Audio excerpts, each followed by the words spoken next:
Check it out, we got the visionaries in the house. Open FinHack, we finna break it down. Coders, designers, all hustling in the game. Create solutions, taking finance to a new plane. Open FinHack, we break the barriers, we set the pace. Unlocking the future, we taking finance to a new place. Collaboration and innovation, that's a style.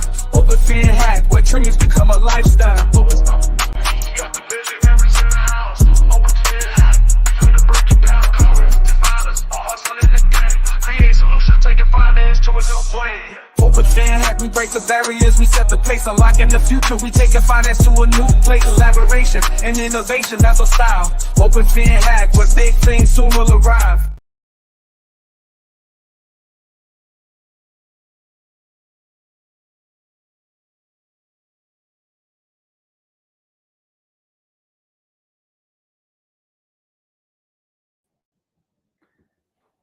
Hello and welcome. Welcome to the pre-event for the FinTech Hackathon that is going to take place in April 9 till April 13.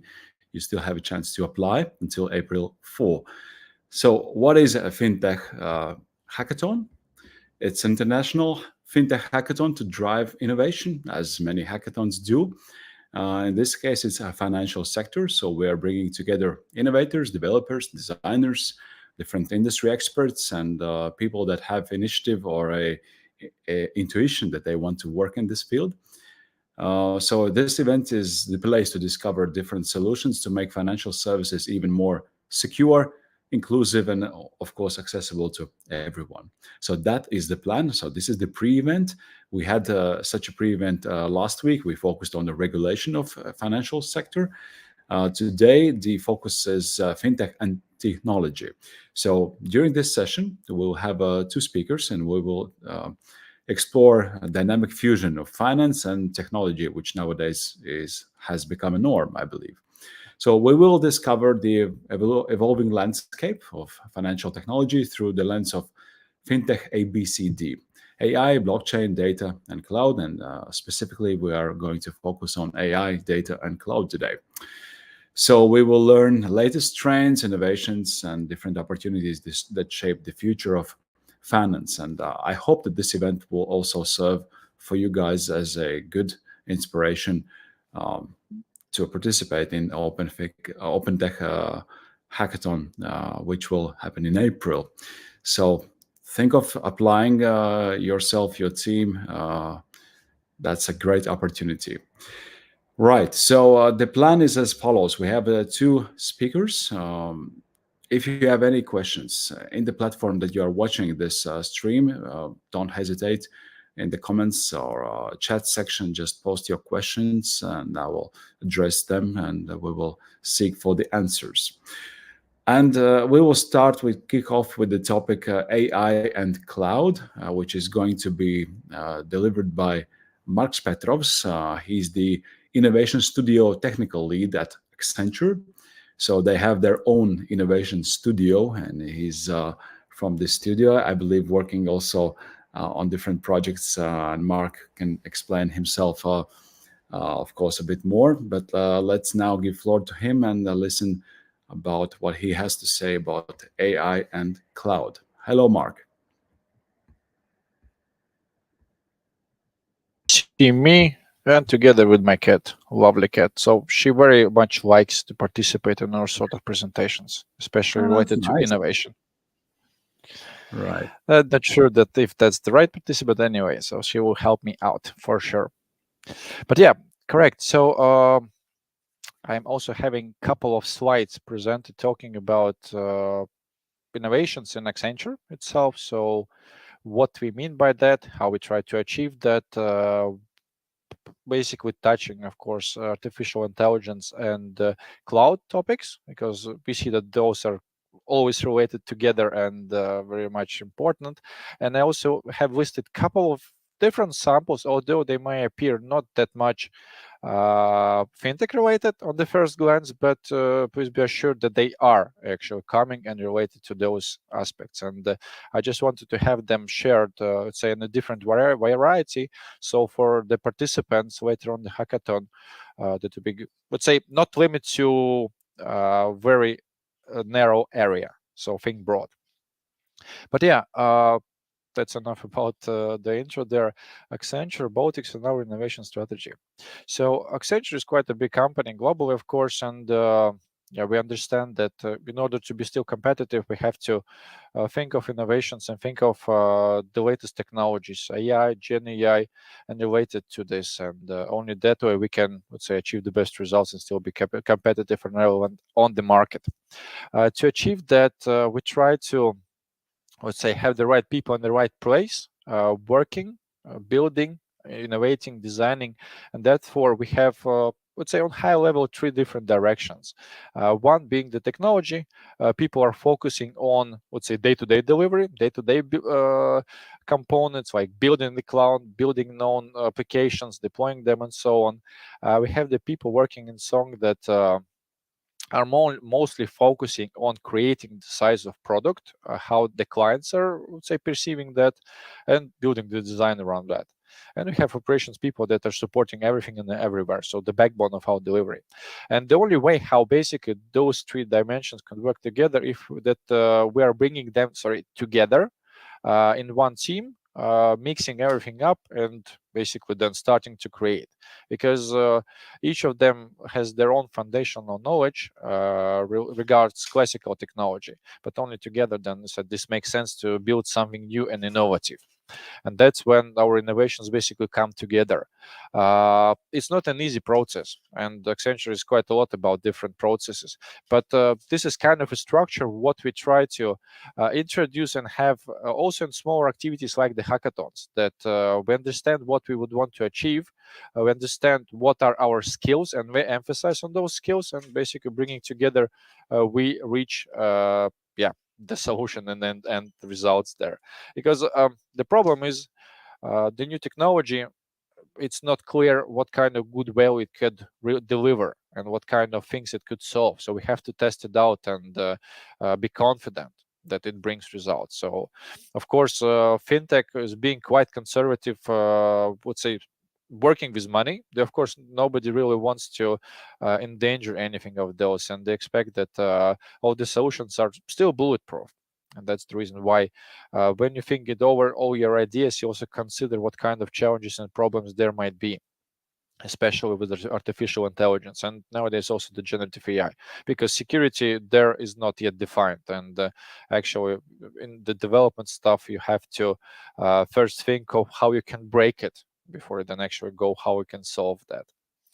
But I do believe that this is a very interesting topic, and I'm happy to see then what will be then the proposed solutions for the, say, named problems. I know that there will be still to come some of those, but I'm very eager to listen to that. The reason why, let's say, artificial intelligence is, as per our at least perspective, very combined with the cloud, has multiple aspects, and one of them is scale. So some years back, something like 10 years back at least, even 15 now, I would say, when cloud was only introduced, people had concerns, okay, what kind of performance it could deliver, but how security it were. But one of the main selling factors back then was that you can easily scale up the cloud to the extent you need it, based on your requirements, and then again scale down. And with artificial intelligence, this is one, would say, the biggest benefits you have there. Buying like hundreds of GPUs in order to train your LLM is not, I would say, technically viable it is, but financially justified. And having the option to use cloud services as much as you need, of course, brings up a lot of possibilities how to use that. And generative AI is pretty much one of good example how that afterward becomes very available. So the AI itself is not a new term, something like developed 60 years ago. 20 to 10 years ago, AI was already a workable solution, but still available to a very limited amount of people and companies that had the knowledge and the money to use them. Now, when this became, let's say, available, Gen AI is the next thing. Everybody can open up ChatGPT, for instance, and I would say solve already very complex problems, even though you might not be an expert in the field, like programming, like image editing, or 3D modeling, to say the least. And you can always, would say, find a solution there and work with it.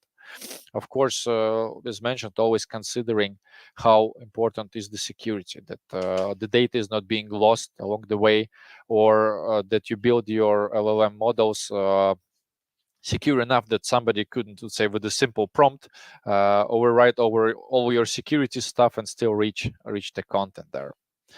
But regardless, so AI is opening a lot of opportunities in a lot of directions. And here we have a couple of the samples where, let's say, the combination of, say, AI, generative AI, cloud, and security can bring you. So easy with generating textual context, easy with generating images, video, different virtual solutions, virtual assistants that are more human-like than bot-like, and some cases even, let's say, better than a human. And this, let's say, automates quite a lot, and opens up new markets, opens up new trends. But good.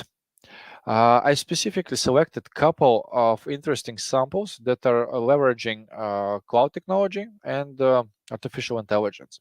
And quantum computing, it's, in a sense, is, of course, also one of the examples of artificial intelligence, although this is a specific niche way how to calculate stuff, not necessarily AI related. However, the best benefit is when you are mixing and combining, say, these technologies on the cloud to get the quickest results. With the fintech and financial services, in the sense also insurances, and this is all quite a lot about them. Of course, health of the people makes quite a lot of sense, and the way how we can track that, predict that, shapes a lot of new modern products, what insurance companies could sell to people in terms of insurances, at least. Of course, the medical industry itself also is developing quite a lot. So that's a very important and direction where to look on and to drive inspiration. So based on your own experience. Computing going forward. So virtual assistants.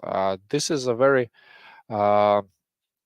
not new topic, but in the sense when we have Gen AI related, it again makes a lot of sense. Because now we don't have anything scripted. You can chat with the assistant and have different sort of answers, different sort of help happening and delivering to you. Again, you can run, of course, assistant locally on your server, and it will even function.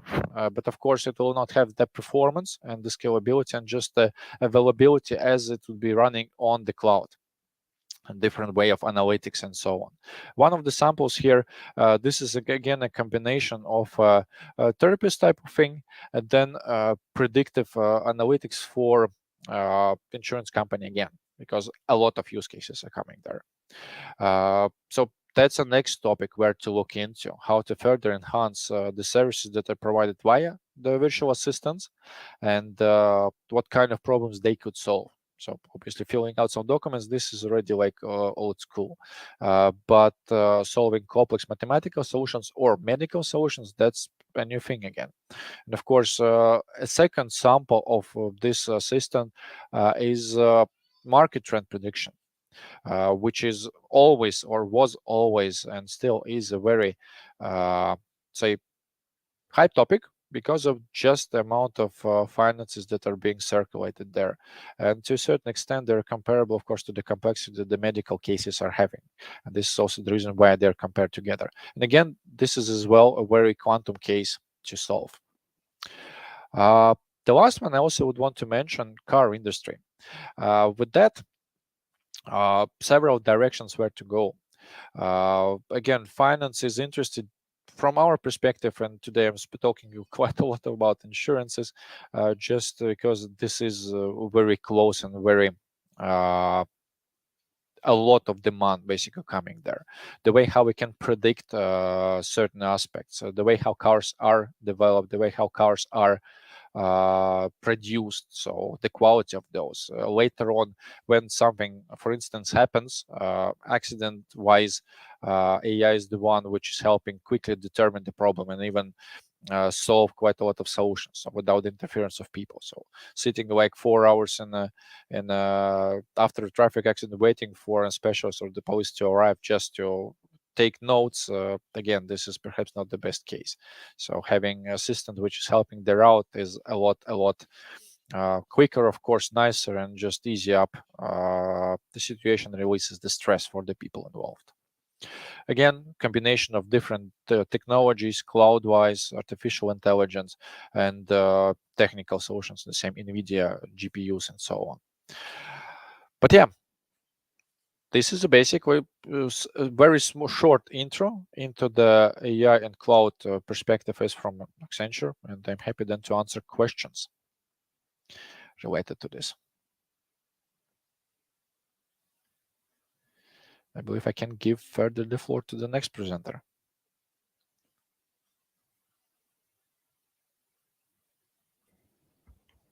All right, Mark, thank you so much for sharing your insights.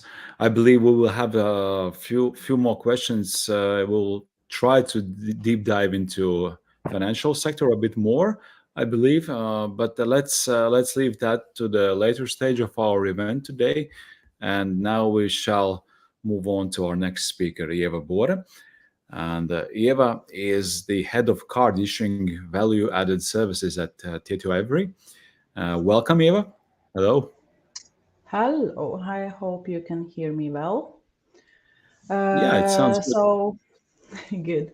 So as Oskars already said, I'm Ieva Bore and I'm head of value-added services in Tietoevry Cards, and that is a part of Tietoevry Banking.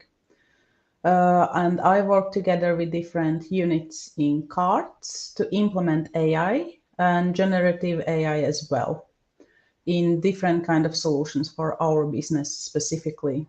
And I'm the project manager for a project Leo that is specifically dedicated to Gen AI. So you heard about that in a previous presentation. But enough about me, and maybe we can start with the presentation. So in today's digital age, data is the new oil. It fuels innovation and drives intelligent decision-making across industries. But data alone is not enough. AI unlocks the power of data, revealing hidden patterns and generating actionable insights. So today in the presentation, we will explore the critical role of data and in AI in today's world, focusing on the importance of clear roadmap, data readiness, continuous change, and why nothing will work without our people. So let's begin our presentation. And first is why the clear roadmap is important, you would ask. And let me answer with the steps that should be taken before implementing any AI strategy you would want. So implementing data and AI in fintechs requires a strategic roadmap and a breakdown of the key phases to ensure successful journey is. And if you look at top left, then you see phased approach. Break down your data and AI journey itself into manageable stages: exploration, development, deployment, and optimization. This allows for focused effort and facilitates course correction as needed. Top right is identify fintech use cases. Focus on specific financial challenges where data and AI can deliver tangible value. Align that data to AI initiatives with your business goals. And that is the way you can maximize the results. And there can be several examples of fintech use cases that benefits from AI and also generative AI. And that is fraud detection and prevention, personalized wealth management and financial planning, algorithmic trading and investment strategies, loan processing and risk assessment, and of course, enhanced customer service throughout the chatbots, virtual agents, and any other type of technology, for example, VoiceBot. Bottom left points to assemble your FinTech data team, and this is critical. Build a team with expertise in the data engineering, data science, and AI development specific to FinTech industry. The right talent will ensure your team understands the data and intricacies of financial data and regulations as well. And the last but not least in roadmap, bottom right, invest in secure infrastructure. Secure data storage, robust processing power, and cutting-edge financial data analysis tools are critical to this process. This investment empowers your data and AI initiatives with the necessary foundation for success. By following a clear roadmap and focusing on these key elements, you can establish a solid foundation for your FinTech's data to actually go into AI journey. Remember, this is an ongoing process. Be prepared to learn, adapt, and refine your approach as you move forward. And now, why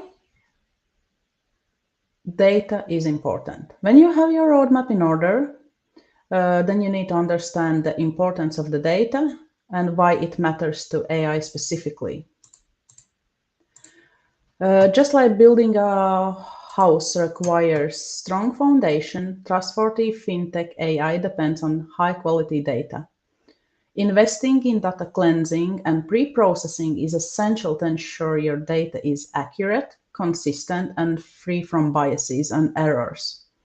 Additionally, establishing data governance practices specific to financial industry helps maintain data security and those privacy measures that needs to be taken. And by following these key data management principles, you can lay a solid foundation for success in your FinTech AI initiatives.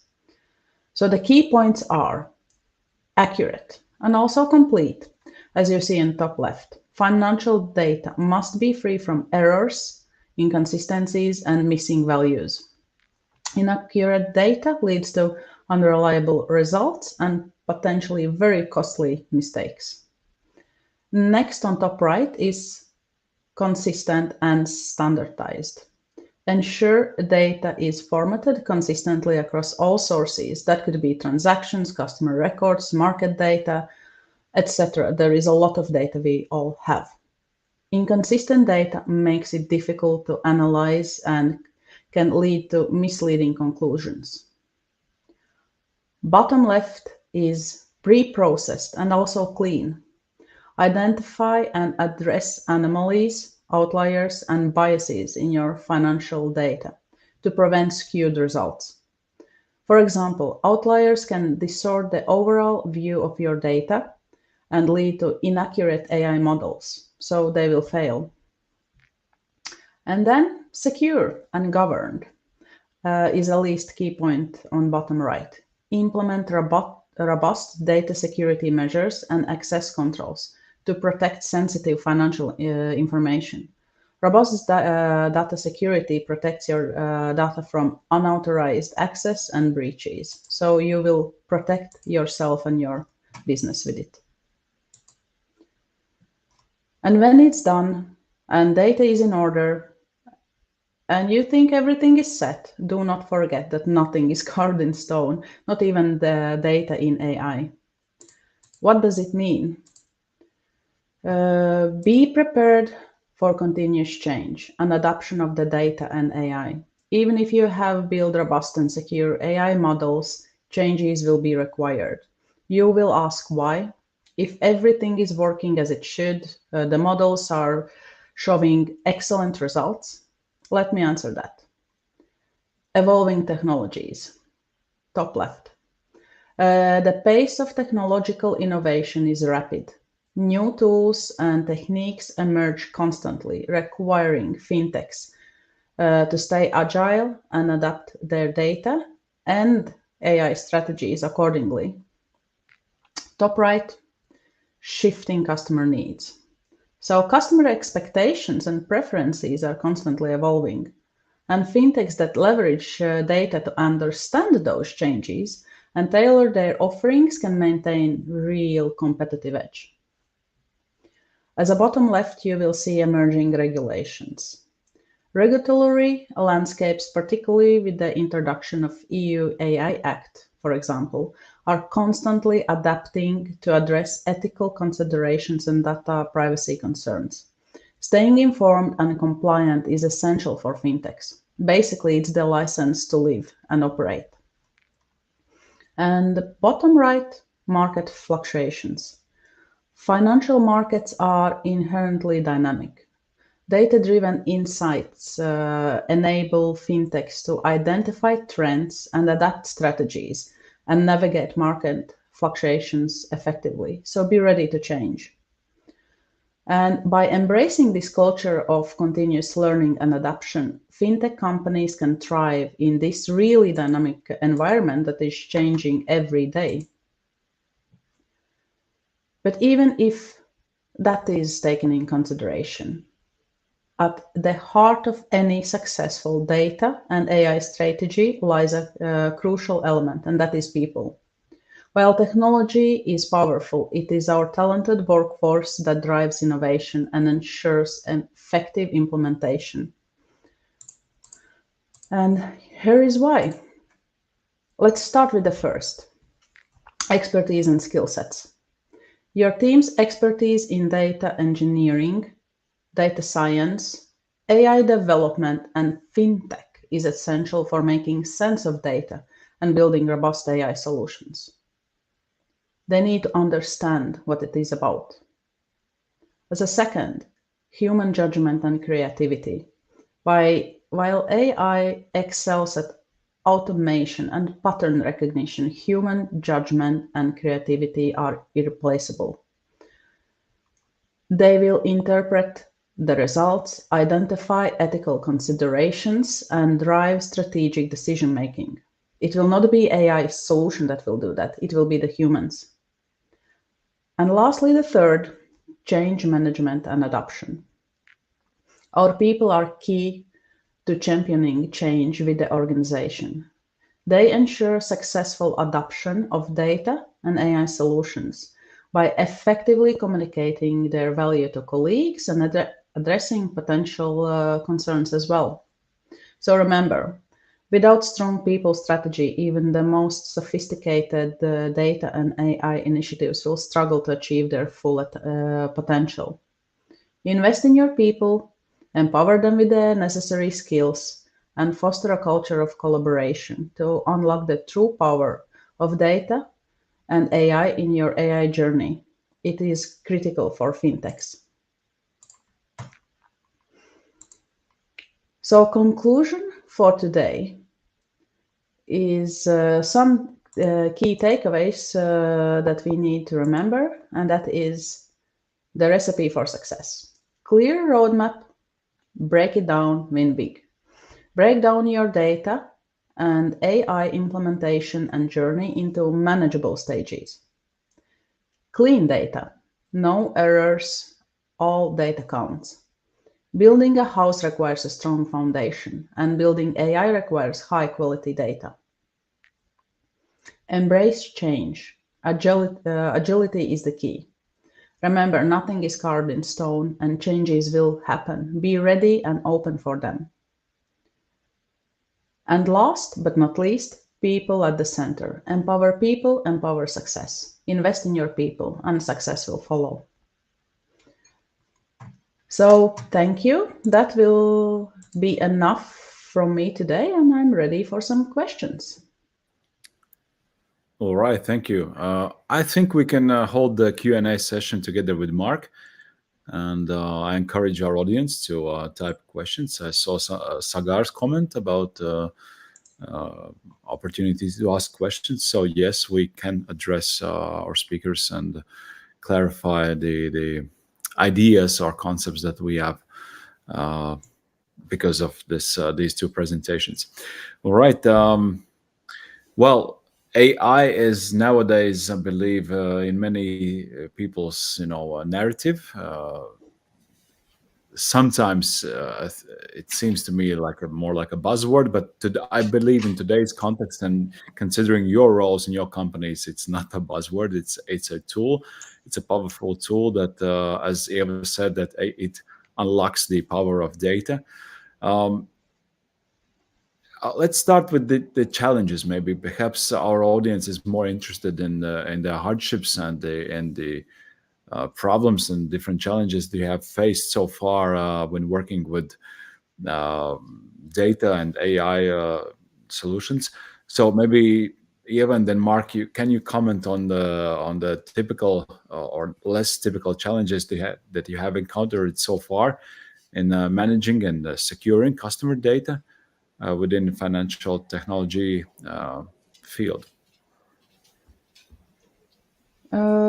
If I can start answer to that, I will not disclose any specific customer data cases and such, but of course there is a lot of challenges, and for a while it was that the regulations was not in place, so there were no clear guidelines how to operate with generative AI, for example, because for AI the regulations and compliance side was quite clear. If we use I will call them old school technologies in AI, that is not old school, they are new still. But for generative AI, it was a very gray area. How can we incorporate those and protect the data?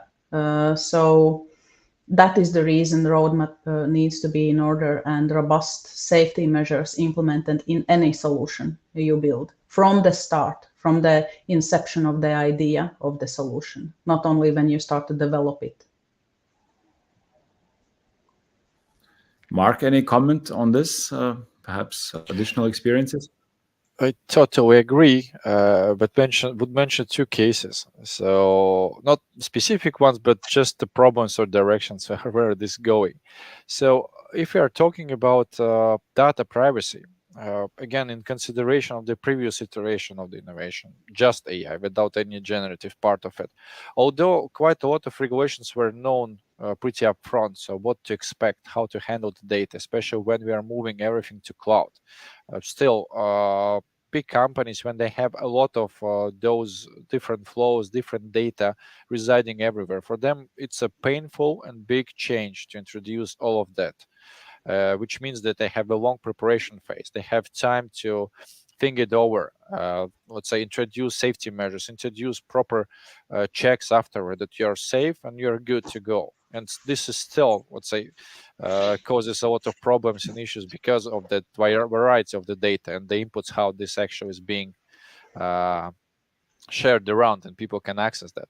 Now with the challenge with the generative AI, there is no time for that. So the regulations were introduced very quickly, as previously it took something like 3 to 4 years to develop them. Now this happened like in half a year almost.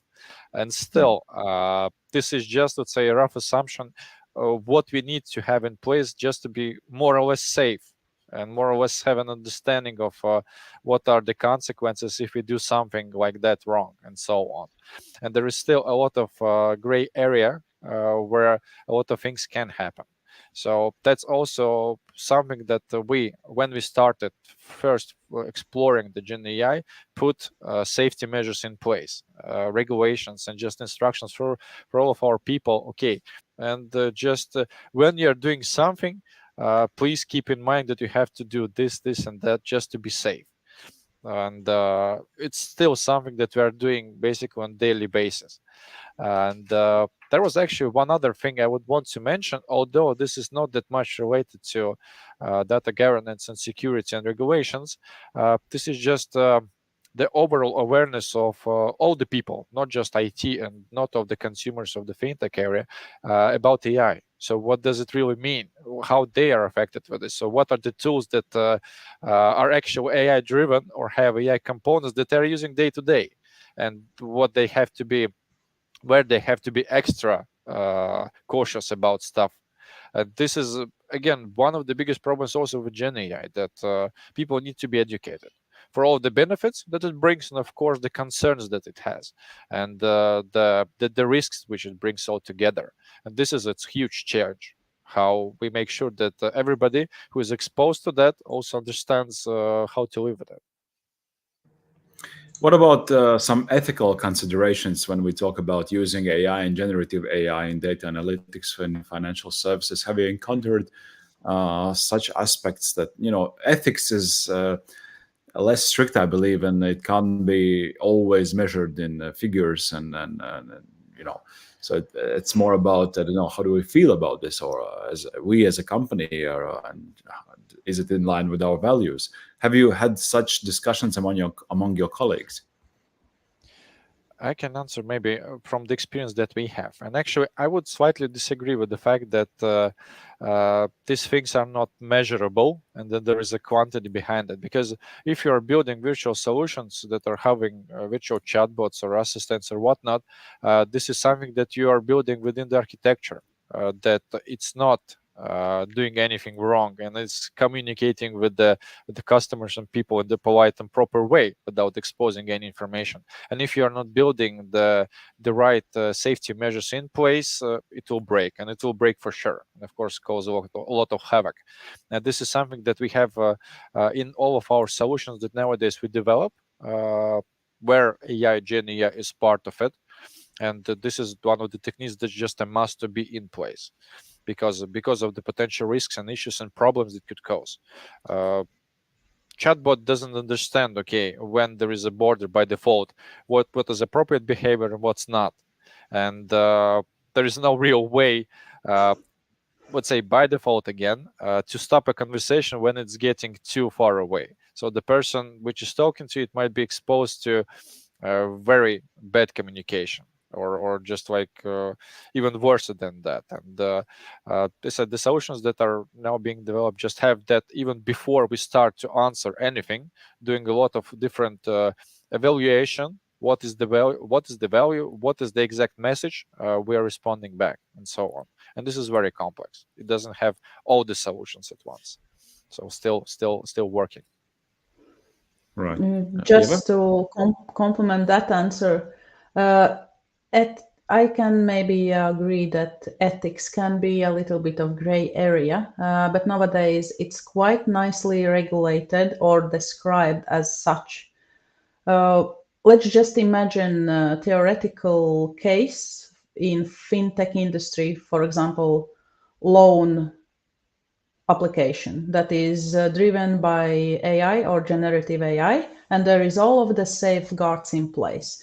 So a person applies for a loan, for example, to buy a house or apartment, and there is a specific range for that specific property, and the person applies, and then let's call it a solution goes through all of the checkboxes that needs to be checked before any, for example, bank employee would approve that loan. And suddenly this applicant receives a message that loan is declined. And it's a final answer. You cannot get your loan, you cannot buy your house.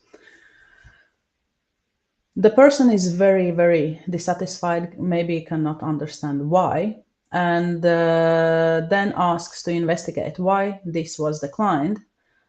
And when the investigation is in the process, there is a clear answer to that.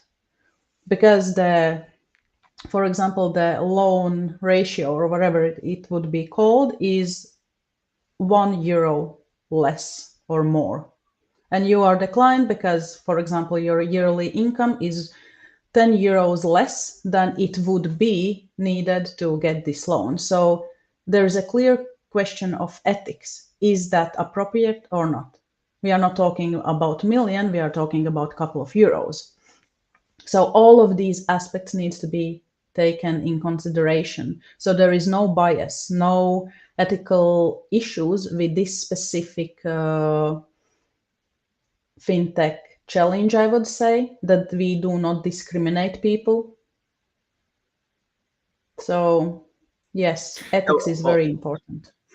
So you brought up this very actually trivial use case as an example, and it just raises a few more questions. So in this case, a human being would say, well, it's just a couple of euros. I mean, we can give you a loan, but the machine says no because it has certain, boundaries, and that's it. So what do you suggest here? So how can we train the algorithm and all the tool, the solution, as you called it, to avoid such dissatisfaction of customers and probably lost businesses? I would say first, you need to have your data in order. That is for sure. And then it is a continuous change of learning those solutions, how to react in different kind of solutions, and what would be like stepping away from all of the rule book that it's implemented in to actually understand. And in this case, generative AI is a very good technology for that, because generative AI can actually analyze and give the results. But this was just a trivial theoretical case that I mentioned. There is a lot of things that we need to take in consideration with this and be very, very careful. AI is a powerful tool, but we need to use it right, and we need to develop it correctly. Right. I'm looking at questions from the audience. Can you highlight, or can you mention some implemented applied AI solutions, like use cases? Anything pops in your mind?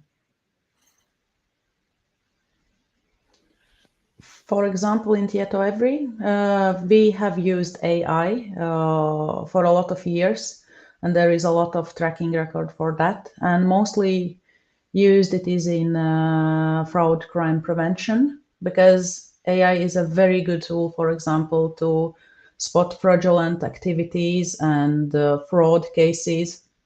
It's a little bit more difficult with other type of fraud like money laundering, because it's not that easy to spot, and there is a completely different algorithms that needs to be used. But just like that, when you receive a message that your card is being blocked because of some suspicious activities, it's AI that is behind that, because AI has spotted that suddenly you have used, for example, your card in the country like Australia, while you did several transactions today in Riga. So how can you be in Australia after like 1 minute? So there is something suspicious. Humans cannot notice that in a huge amount of data, but AI can. All right, thanks for nice examples here. Mark, any comments? I saw you switching on the mic. Yep. Actually, I had a comment also to the previous topic, but if that's interested, then people can still ask the question about that. But about the different samples, again, very simple use case. Your personal assistant, which is helping you, let's say, answer different financial questions, summarize your expenses. So there are a lot of already built-in tooling in our bank systems, so internal ones, external ones, but you can easily have also your own assistant, which is basically doing kind of the same. You can upload your documents, have you explain what's exactly they're listed, also sample if you're not quite understanding what your legal agreement is being offered to you for a certain financial service, you can also ask an assistant to explain that, not a person, but and chatbot expert, let's call it that way, that you can explain in a very clear language, what you should expect and how to treat with that, and so that you can make up a decision properly based on, let's say, your knowledge rather than hopes and feels what this agreement might be actually about, and so on. So that's simple stuff, and as mentioned with the ChatGPT, you can have that out of the box with several clicks and very few amount of money. Just like open it up and ask the question in different languages, so it doesn't have to be English. Right. Considering our audience, potential participants of hackathon, how do you see the small and medium-sized enterprises, like, also startups, can leverage AI and also cloud services to compete with larger financial institutions with well set up, infrastructure and all the systems? Is this somehow helping them, the new technologies that are emerging so rapidly, as you said? I would say that actually the smaller companies, the medium-sized companies, are having an advantage there, because for big clients it's always tricky and hard to introduce something new, to change something within their existing flows and systems and whatnot. And for the smaller companies, it's easier to pick up a new trend, a new potential, new use case or service, and just build a solution for that. And then afterwards, okay, to sell it to a big company. And that's a very, would say, broadly used and shared method of getting such an experience. A lot of the bigger customers are doing that way, so they are encouraging startups to think of new fintech solutions, easy products based on that, and then they're fostering, helping, financing, and later on introducing or adding to their portfolios. So very easy and very easy entry point into the market, actually. Right. From my perspective, Accenture is a relatively very large corporation, if considering all the international network that you have. Would you say that things like Innovation Lab is something, or is some sort of environment to break that thing? That, as you said, that bigger institutions are a bit slower, and decision making is not that flexible. That's true. It's one of the approaches and methods, and we as Accenture obviously are trying also to experiment and play around and just prove new technology so that we can present them to the client. Of course, bringing as well our image and brand and naming, backing up whatever conclusions we have. But on the other side, we're also trying to basically introduce that innovative thinking into the clients, that they can also build themselves. It's not by default happening, even though you might follow some of the methodology. And this is that for some of our clients, that's also the case, what they would want to have from us, not say as a product, but as a support. So that we can share how it is done on our ecosystems, how they can use it and apply for their own side, scale it up, and then so on. But it's not an easy task even for us, unfortunately.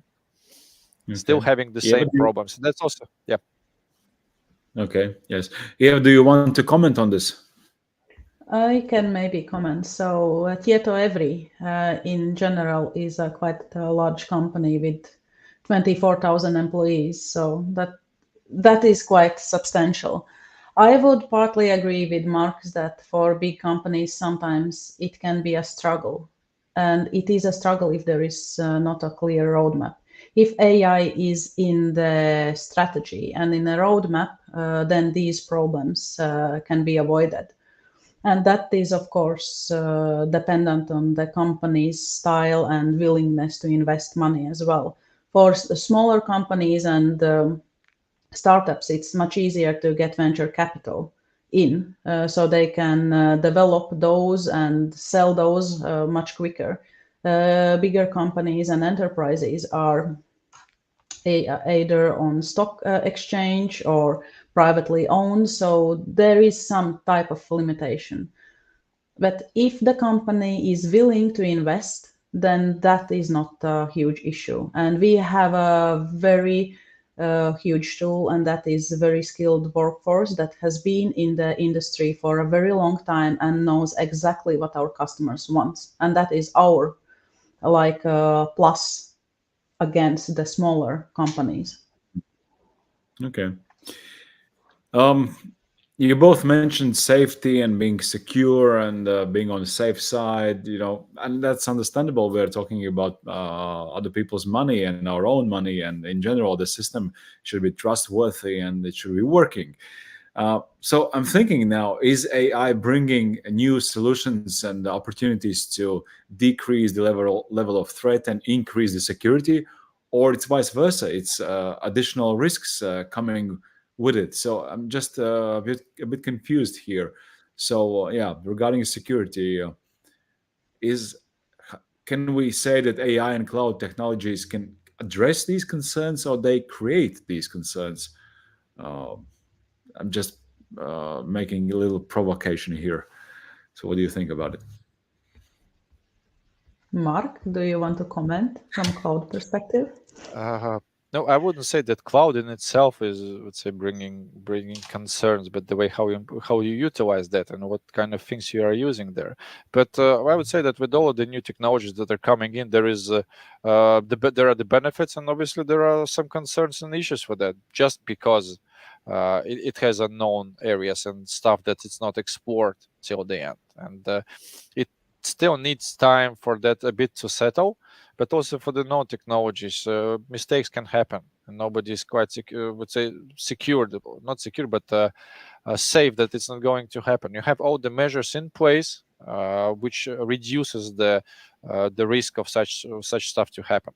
But the AI, the thing is, I wouldn't say that AI itself is quite dangerous, but the pace how things develop introduce this risk, because you can leverage the benefits of AI to address a lot of stuff, and let's say block the holes and so on, identify different behaviors and patterns. But just in the pace how the AI is capable of providing the tools to develop new stuff, new technologies, new approaches, this is kind of like placing the problem there. And again, I would put the emphasis on the people, because in all of these aspects, the weak chain or the weak link are the people. And if the consumers of the AI, Gen AI, are not educated enough, then there will be always then entry point for people that would want to exploit that.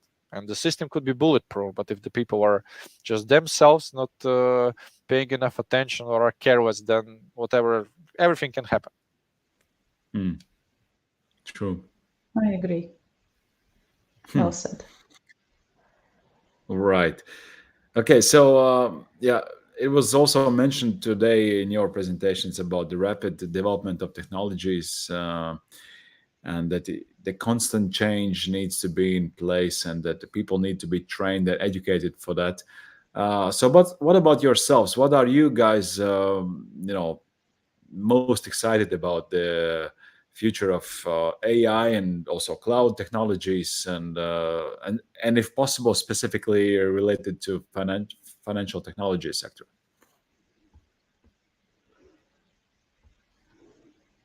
That is a very good question that lets us think about. From my personal perspective, I would want to see even more technological development, maybe because I'm an enthusiast. I'm not a technical specialist, so but I would want to see that technology evolves in the direction that it is very safe. So compliance side must be taken care of, and regulations must be in place. And currently, for like generative AI, it is a bit shady area. Yes, we have some guidelines and laws and regulations in place, but those are really new and they will change. And for example, if companies starts to evolve generative AI solutions based on current regulations, taking everything in and everything is in order, they can change after half a year. And then you need to do the same process all over again, go through approval boards to actually legitimize those solutions one more time so they are compliant again. Because there is one sentence change, for example, in entire law. That was just a simple example, but that is how it is changing rapidly. Not only technology, but the compliance side, regulation side, and also people. People understands technology more. They start to use technology more. Different kind of solutions. Either those are voice bots, chatbots, and such. They can accidentally type in something that shouldn't be typed in. They can trust that someone is calling from a bank and it's not. So scams and such things. So I think that I would wish to see how preventive measures for misuse of technology would emerge as well. Not only technologies that we can use to help us, but also to protect us.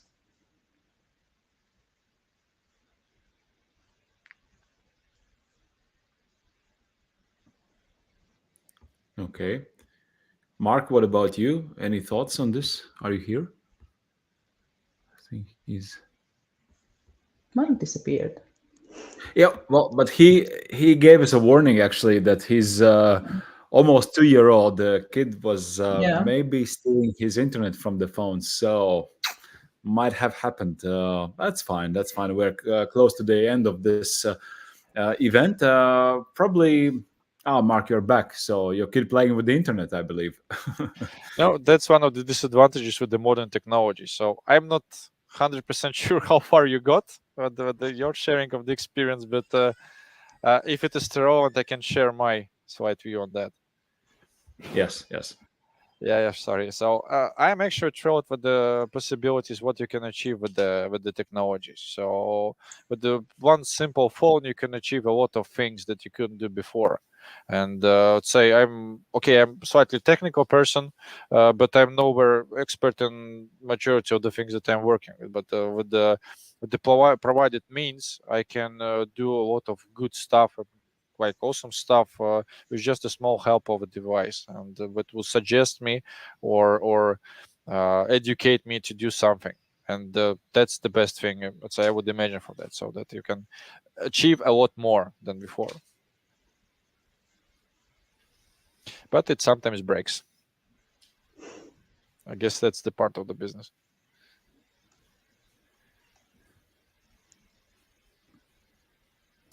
Okay. I think it's more or less time to wrap up. But before we end our today's event, perhaps we could focus again on our audience, the potential hackathon participants.